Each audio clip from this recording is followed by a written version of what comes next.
Hi everyone, welcome to the channel. In today's video, I'm going to share with you how much meat I got from a quarter of a pasture-raised non-GMO cow and how much did I spend. In today's video, I'll give you the full breakdown, so let's get started.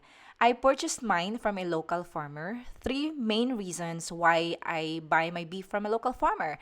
First is it really saves me money. So buying my beef or buying beef in bulk saves you money compared to buying all your favorite cuts of beef individually at the grocery store. Second is I get quality meat, flavorful meat.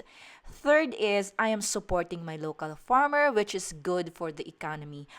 Economy? All right. So, in my case, the average of like per pound of beef was around $8.35 of quality of different cuts of beef, premium steaks, and ground beef and chicken liver, which I love.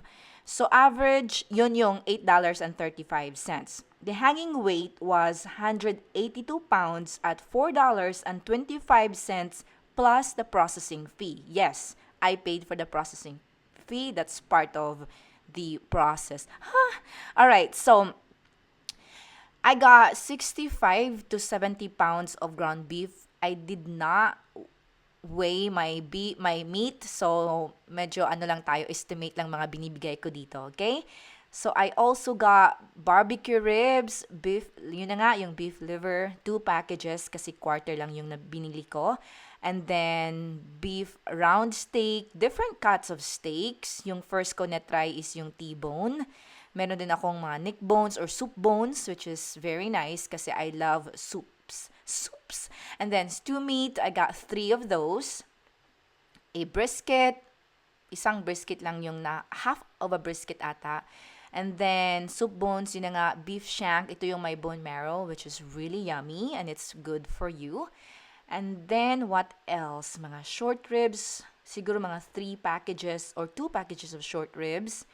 And then different cuts of roast. I got yung, ang tawag dito, chuck roast, rump roast, yung mga ganon. Ito, favorite ko yung beef short ribs.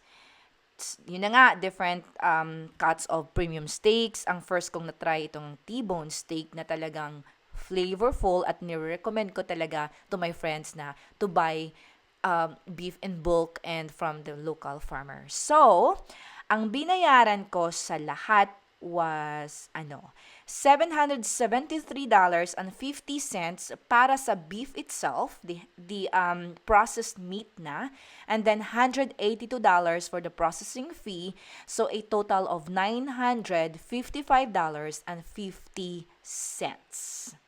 Alright, that's all for today's video. Thank you so much for watching.